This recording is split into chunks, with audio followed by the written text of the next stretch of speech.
uncanny similarity to the attack, the terrorist attack of September of the summer of 1914.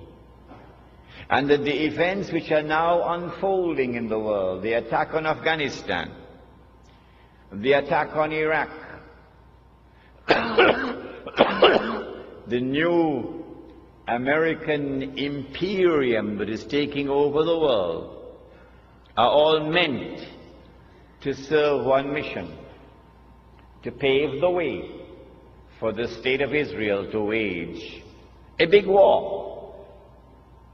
And as a consequence of that big war that Israel is going to wage, the territory of the state of Israel is going to dramatically expand to encompass the biblical frontiers of Israel, of the Holy Land. Bible says, from the river of Egypt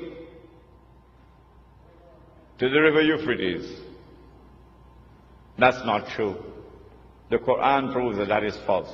The Holy Land does not exist from the river of Egypt to the river Euphrates. That is false. But it's there in the Bible. They put it in. And so Israel has to wage a big war which will dramatically expand the territory of the state so that Israel will control the Suez Canal tomorrow. And Israel will control the oil of the Gulf tomorrow. And there will be a concomitant attack on the US dollar.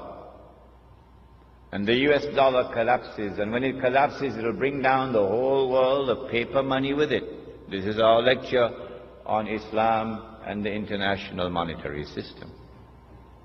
When Israel wages that big war, I expect that Israel will unleash weapons of warfare we've never seen before. And at the end of it, Israel will take over from the United States as the new ruling state in the world. But Israel cannot wage that war while still there are any significant obstacles in the way. And now put on your thinking caps. Which is the most significant obstacle which still stands in the way of Israel waging her big war? Is it a man named Osama bin Laden and his men hiding in caves in Afghanistan? Is it that blue-eyed stooge of the Yankee, a man named Saddam Hussein? Are they significant obstacles in the path of Israel? Is it Taliban in Afghanistan? Wake up. None of these are significant obstacles in the path of Israel. Israel has one major obstacle in its way that must be removed before Israel can wage that big war. And it is Pakistan's nuclear weapons capacity.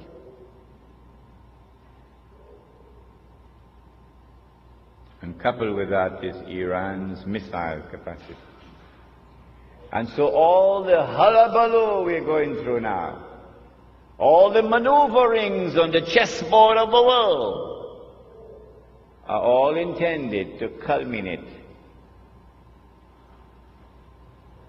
with the destruction of Pakistan's nuclear capacity. That is around the corner.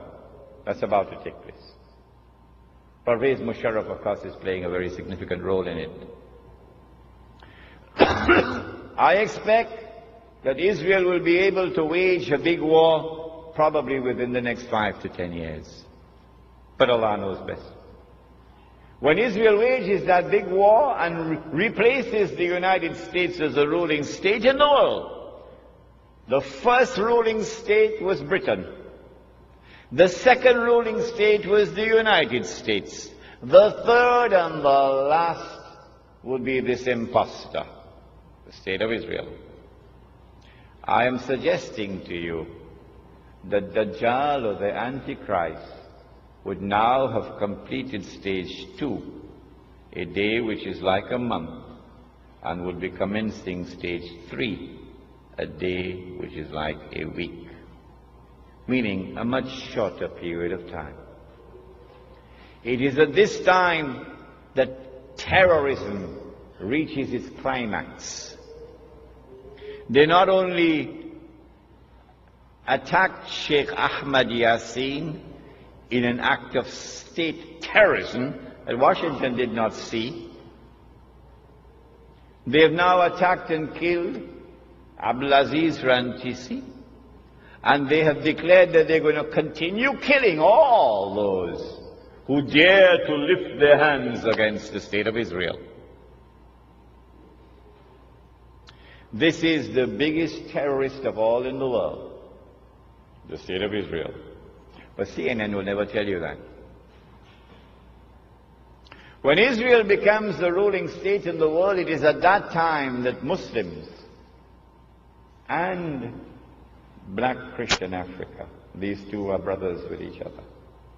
Black Christian Africa, black Christian Africa opened their arms to Muslims when we were being persecuted, when war on Islam was being waged in the lifetime of Nabi Muhammad alayhi salatu wasalam.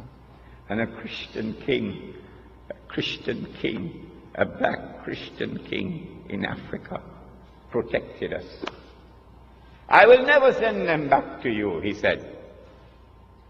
And he looked at Islam and he looked at Christianity and he said, that which divides us from you is no more than this line in the sand, the Negus of Abyssinia. So too it was at that time. So too again it is today.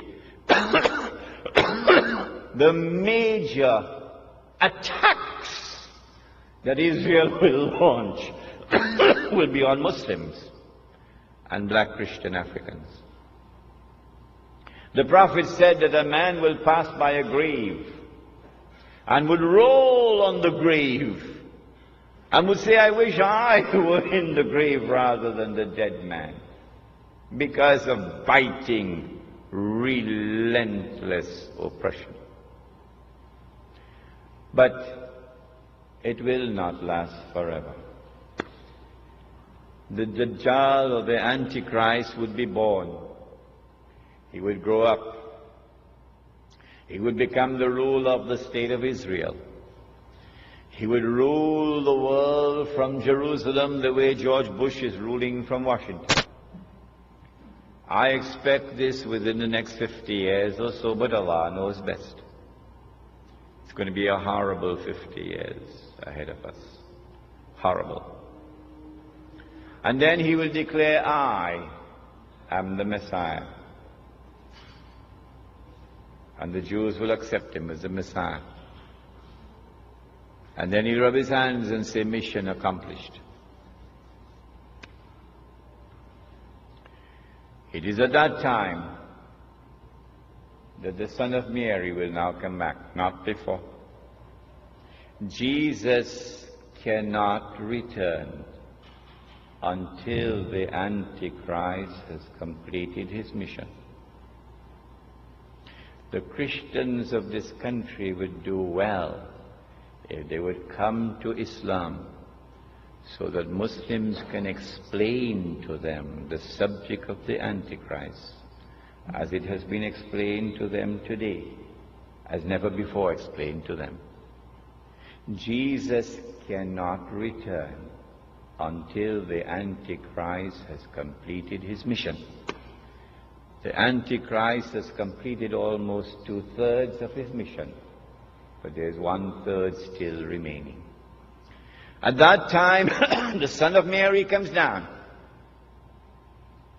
and the true Messiah now kills the false Messiah. And then Allah subhanahu wa ta'ala will destroy Gog and Magog, and that's our next lecture, inshallah. So you've got to come back next month. And then said the Prophet Muhammad alayhi salatu wasalam, just listen to these two ahadith and we'll be finished. He said, when you see the black flags coming from the direction of Khurasan, Afghanistan is part of Khurasan. He said, go and join that army. These are two ahadith combined here.